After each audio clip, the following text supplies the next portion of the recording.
Estamos de regreso y vamos con lo anunciado. Nos acompaña aquí en el estudio el señor José Manuel Villalobos, él es presidente del Instituto Peruano de Derecho Electoral. José Manuel, bienvenido. Mirta, buenos días, gracias por la invitación. A ti, muchísimas gracias por acompañarnos. Sin duda, muchos temas de los cuales hablar en esta coyuntura de reforma electoral. Hemos visto en el bloque anterior, por ejemplo, el día de mañana se va a debatir sobre democracia interna, transparencia, ¿no? Se hace presente, bueno, en diferentes ocasiones, pero ahora hablando de financiamiento partidario. Y pues vamos a empezar esta entrevista hablando del cronograma electoral porque cambian las reglas. Sí, Mirta, como te comentaba fuera de cámaras, hace una semana el Congreso de la República ha aprobado una ley que modifica diversos artículos de la ley de organizaciones políticas, de la ley de elecciones, de la ley orgánica de elecciones, de las leyes municipales. ¿Qué están haciendo? Esta ley que en breves días el presidente de la República debería promulgarla, tiene plazo hasta el 18 de octubre, podría observarla también, pero creemos que la va a promulgar. Esta ley va a modificar todos los plazos, todo el cronograma electoral. Por ejemplo, actualmente, sin modificación de la ley, las elecciones debían convocarse el 9 de febrero del próximo año. Sin embargo, ahora han unificado el plazo de convocatoria de todas las elecciones a 270 días y eso vencerá el 9 de enero. Es decir, máximo el 9 de enero ya estaremos con elecciones convocadas. Pero además te cambian el cronograma para el cierre del padrón electoral. El padrón electoral, sin la modificación de la ley, debía cerrar el 9 de febrero, 240 días antes de las elecciones. Con esta nueva ley, que ya está aprobada por el Congreso, como dije, y solo falta su promulgación por el presidente y publicarla en el peruano, el padrón va a cerrar con 350 días. Es decir, el 22 de octubre, en 20 días, el padrón electoral deberá estar cerrado. Ya no podrás hacer modificaciones a tu domicilio para que puedas votar donde ahora vives, pero también eso podría servir para que ya no hayan golondrinos. Es una buena modificación, creo, la de anticipar el cierre. Eso hay que entenderlo de manera práctica, ¿no? Ese tipo de modificación que justo nos has mencionado, ¿cómo afectaría a los entes electorales y también a las organizaciones políticas? Sí, va a afectar primero a las organizaciones políticas en vías de inscripción. ¿Quiénes son? Nuevos partidos, nuevos movimientos regionales y nuevas OPLs que están sacando sus firmas para inscribirse con miras a las elecciones del próximo año. Y que creían tenían más tiempo. Y que pensaban que se podían inscribir. Ahora con esta nueva ley, Mirta, solo van a tener que estar inscritas, ni siquiera presentar su papel para inscribirse, sino ya estar culminado su proceso de inscripción el 10 de enero. Si al 10 de enero los nuevos movimientos, los nuevos partidos no se han inscrito, no van a poder postular el próximo año.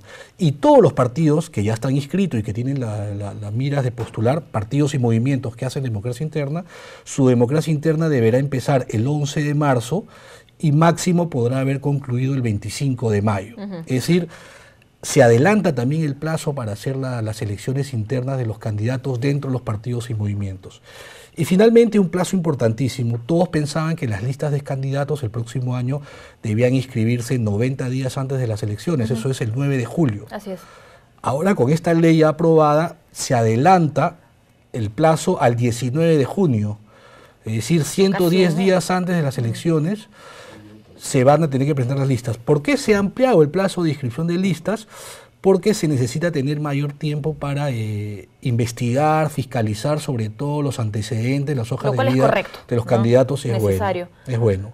Entonces, como estamos viendo, esta ley que pronto ya en estos días va a salir en el peruano, va a modificar todo el escenario. Quienes están organizando sus campañas van a tener que valerse de esta nueva norma, pero sí habíamos hablado de que esto modifica un poco el trabajo de los partidos, pero también modifica el trabajo de los organismos electorales. Algo que yo estoy en contra de esta ley, algo que me parece que es equivocado, es que dentro de la ley señalan que las listas de candidatos que presentan todos los partidos, movimientos, ante los jurados electorales especiales, se tienen que hacer en físico.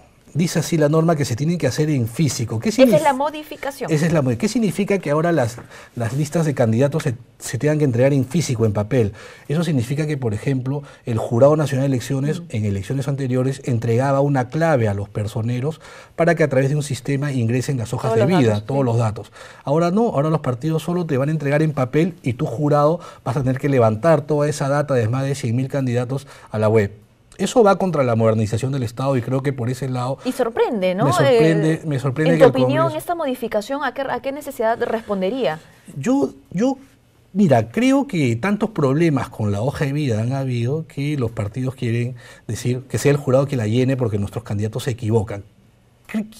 quiero pensar que esa es la lógica, que como los candidatos se han estado equivocando supuestamente en llenar sus datos de la hoja de vida, por no hablar de datos falsos, por no hablar que han mentido, están pasándole ese trabajo de llenar las hojas de vida al jurado. Yo te doy en papel, yo ya escribí a mano mis datos y tu jurado ve si la digitalizas o si la digitas y la subes. Ahora, lo cual es un retroceso, ¿no? Porque digitalmente hay formas de garantizar la transparencia de la emisión de datos. Sí, además que con la tecnología actual, con un Estado moderno, incluso todas las listas deberían inscribirse online, no tienes por qué estar presentando más papel, pero eso es lo que lamentablemente esta ley, que por un lado modifica el cronograma electoral para hacer más ágil el proceso, por otro lado le mete un torpedo al Jurado Nacional de Elecciones y le da más trabajo. Y esta carga administrativa va a ser especialmente pesada justamente en estas elecciones. Donde estamos hablando de más tanta cantidad de candidatos, 120.000 candidatos, es decir, el jurado va a tener que subir las 120.000 hojas de vida solo al sistema. Eso te demanda personal,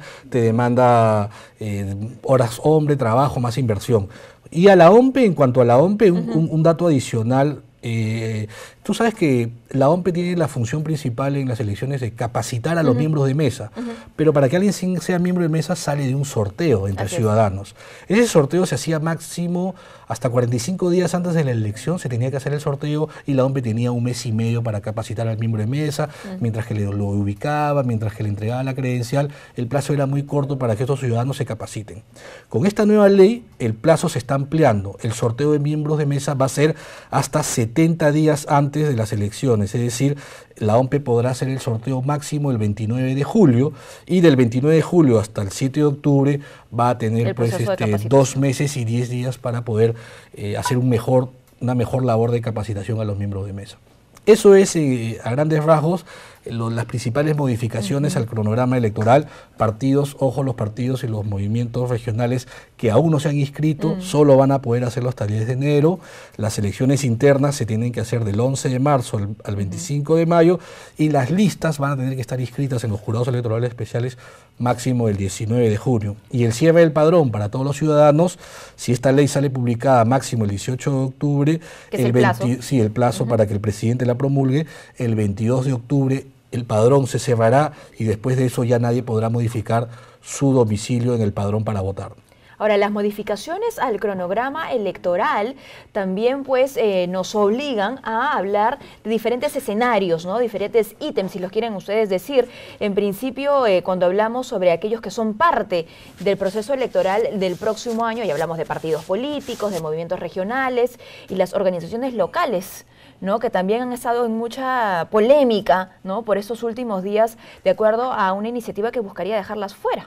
Hay un proyecto de iniciativa legislativa que ya está dictaminada, es decir, la Comisión de Constitución aprobó hace un par de semanas un dictamen en el cual establece que a partir de la entrada en vigencia de dicha ley y que podría regir en las próximas elecciones del 2018, si es que la aprueba el Pleno, solo existirían en el Perú partidos y movimientos regionales para poder postular y desaparecerían las organizaciones políticas locales. Nosotros hemos, desde el Instituto Peruano de Derecho Electoral, hemos estado analizando esta iniciativa. ¿Cuál es su posición?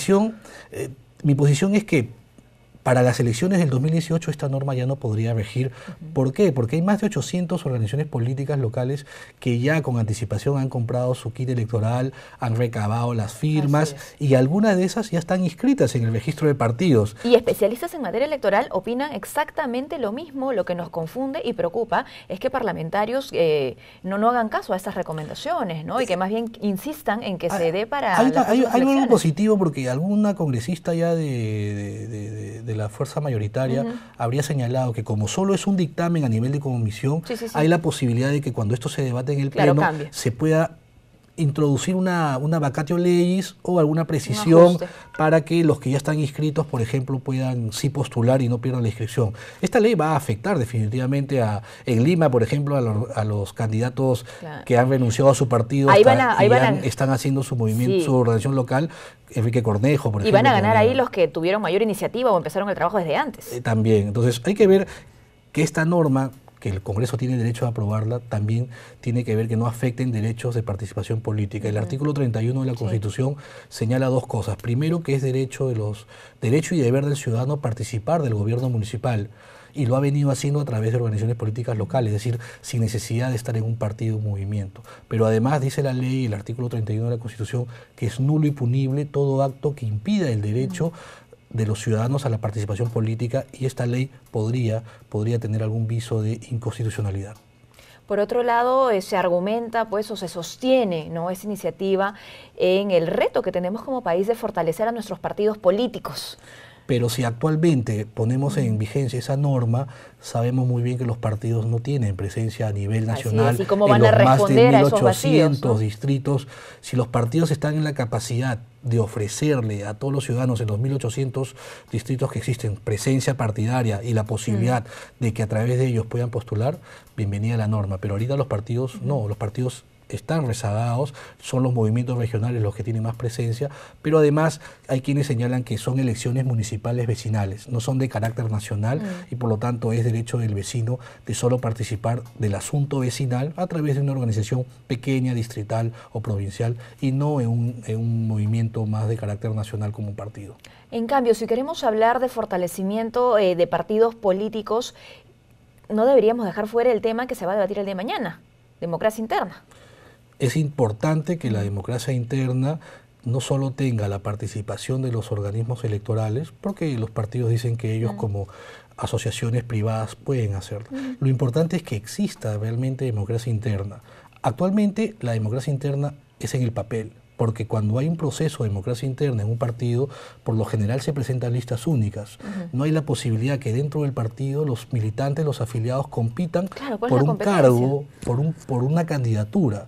Mientras haya listas únicas, así participe la OMPE y el jurado en la organización y supervisión de esa elección interna, va a ser un chiste, porque lista única no es competencia. Primero fortalezcamos los partidos, que los partidos abran la posibilidad de que 2 o 3 o 4 listas del mismo partido postulen dentro de su elección interna, y así realmente haya democracia interna. Ahora, ¿hay listas únicas porque faltan cuadros, faltan personas capacitadas para, o también hay un problema ahí, ojo, de financiamiento, por ejemplo? Habría que ver si los partidos son abiertos y dejan la posibilidad de que cualquier militante pueda inscribir su lista y participar del proceso interno.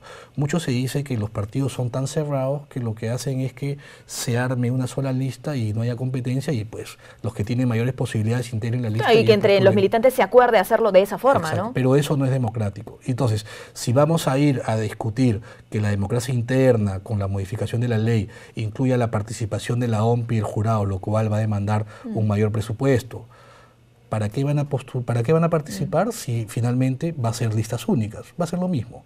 No va a cambiar el tema de la democracia interna, no se va a fomentar la competencia dentro de los partidos y finalmente que los partidos elijan a sus mejores cuadros, sino van a seguir eligiendo a los caudillos, a los que tienen más poder económico, a los que tienen más ascendencia, pero no a los más preparados. Ahora, ¿cómo fortalecer, José Manuel, nuestro sistema democrático? Estamos hablando de Perú, ¿no?, como país, si al interior de las organizaciones políticas, que son la base de una democracia, pues no hay aún la convicción por justamente promoverla. Mira, Mirta, ha salido una encuesta reciente en la que hablan sobre la confiabilidad de las instituciones. Lamentablemente los partidos políticos están en el último lugar. Los partidos son la base de la democracia, son la base de nuestro sistema político.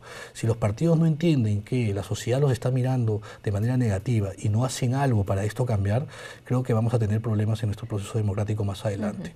Los partidos deben entender que ellos son los que canalizan las demandas públicas, pero deben hacerlo a través de buenos representantes, sus mejores cuadros. Lo están haciendo, nos están presentando a sus mejores cuadros, creemos que pueden dar mucho más de lo que están haciendo ahora, ¿no?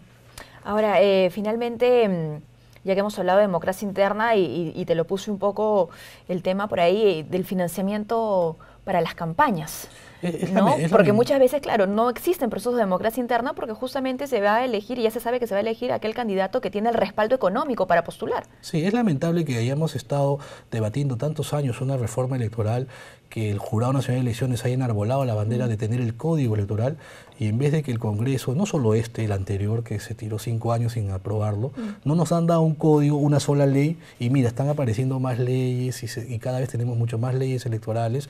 Hay una ley que se están por promulgar también que habla de que un año antes de las elecciones no puedes modificar las reglas. Más que leyes y normas, que las bases sean claras, sí, ¿no? Pero no vamos al meollo del asunto. El financiamiento de los partidos tiene que regularse mejor. Hay un dictamen aprobado en comisión, pero que todavía no entra al Pleno, para establecer mayores sanciones, mayores topes para el financiamiento privado.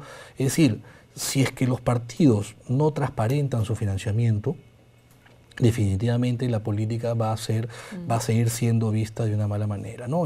Creo que el financiamiento es importante. Hay financiamiento público directo, pero solo para algunos partidos. No todos han cumplido los requisitos y no están recibiendo, pero además este financiamiento público directo no es para las campañas. Donde más necesitan dinero los partidos es en las campañas. Ahora, poniéndole topes o prohibiendo que las empresas financien a los partidos, no vamos a solucionar el problema. El problema de Odebrecht, que financió a un partido político, fue un financiamiento ilegal, irregular, no entró por la contabilidad del partido, ni fue regulado, ni fue avisado a la OMP. Es decir, poniéndoles topes o prohibiendo a las empresas a que aporten, no vamos a impedir tampoco. Hay que buscar otros candados, otros canales para que solo dinero limpio entre en la política. Y de repente solo sea el Estado el que financie la política, para evitar que hayan fuentes ilegales, ilícitas, las que manoseen el tema político. Medidas quizá no populares, pero necesarias. Sí, la gente va a decir, ¿por qué vamos a financiar a los partidos? Es necesario, porque financiando a los partidos vamos a hacer que la política sea más limpia, más transparente, y que los gobernantes que sean pues no estén hipotecados a quienes los financian, a los mecenas. Bueno, muchísimas gracias, José Manuel, por habernos acompañado. Sin duda, ¿no? El Código Electoral propone una serie de reformas y a lo largo de este programa, en sus diferentes emisiones, hemos hablado de algunas que son prioritarias. No podemos abandonar la democracia interna ni el financiamiento partidario. Muchísimas gracias. A ti, Mirta, otra ocasión. Hemos conversado con José Manuel Villalobos, presidente del Instituto Peruano de Derecho Electoral.